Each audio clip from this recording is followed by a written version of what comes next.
ওটা আমরা প্রত্যেকেই চেষ্টা করব, মন্দির হোক, মসজিদ হোক আর গির্জায় হোক, ওটা আমরা মেনে নেব বা মানবো, মানতেই হবে, আইনি যখন রয়েছে। আর একটা বিষয় সিসি ক্যামেরা, ওটা খুব ভালো জিনিস, ওটা করা অপরিহার্য, মসজিদ, মন্দির, মাদ্রাসা যেগুলো আছে সেগুলো। 3 নম্বর বিষয় হচ্ছে কোরবানি। আপনারা এখানে আপনাদের কাছে প্রশ্ন করছি, আমরা এখানে যারা বসে আছি প্রত্যেকে ক্লাস 4-এর ছাত্র। হঠাৎ হেডমাস্টার মশাই এসে যদি বলে যে তোমরা 4-এর ছাত্র, আমাদের জ্ঞান 4 পর্যন্ত, আমাদের উপরে যদি ক্লাস 10-এর সাবজেক্ট দেওয়া হয় চাপিয়ে, তো আমরা কি সেটা করতে পারবো? পারবো, জিন্দেগিতে পারবো। তো যে আইন করেছে শুনে আমরা ছোটবেলা থেকে জানতাম, 1950 সালে একটা আইন হয়েছিল, বিশেষ করে একটা সম্প্রদায়কে লক্ষ্য করে। আপনারা কেউ যেন, আমি এখানে বলি, এখানে হিন্দু, মুসলিম, অল পলিটিক্যাল পার্টি, বিজেপি ভাইয়েরা সবাই আছেন, কেউ যেন কোনো মাইন্ড নেবেন না। বর্তমান যে সিচুয়েশন, আমরা প্রতিনিধিত্ব করি মুসলিম সমাজের কিছু, সেই জন্য দুঃখের সঙ্গে কিছু কথা বলছি, একটুখানি সময় দেবেন। 9 মিনিট। তো যে সিচুয়েশন দেখছি, মানে আমাদের একটা সরকার ছিল, এর আগে যে সরকার ছিল, সে সরকার আমাদের তাড়িয়ে ঘুরিয়ে একটা জায়গায় এনেছে।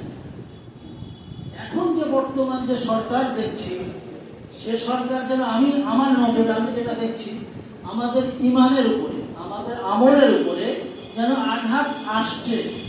আমি অনুরোধ করব সকলকে, এখানে যারা আমরা, আমাদের এখানে যতবারই রোজার ঈদ বলুন, বকরা ঈদ বলুন, কোনো ঈদের কোনো ঝামেলা নেই।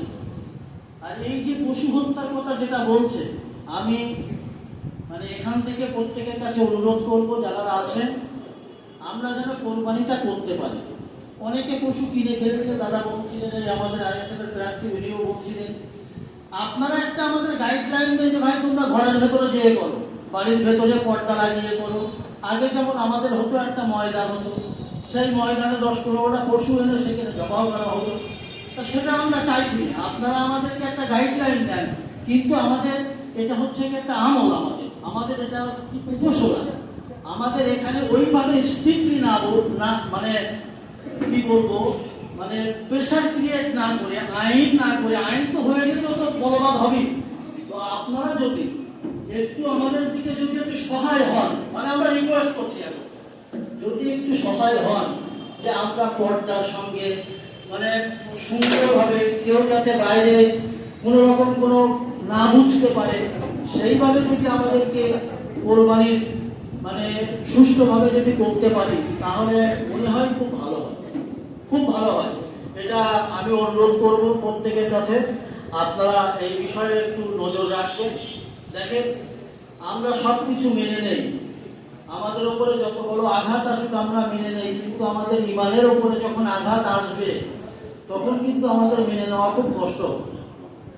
আমি অনুরোধ করব, আমাদের ইমানের উপরে আপনারা যেভাবে এসেছেন, গণতান্ত্রিক পদ্ধতিতে আপনারা এসেছেন, সরকারে এসেছেন, আপনারা থাকেন, আপনারা ভালো কাজ করেন, আপনাদের পূর্ণ সহযোগিতা আমরা করব।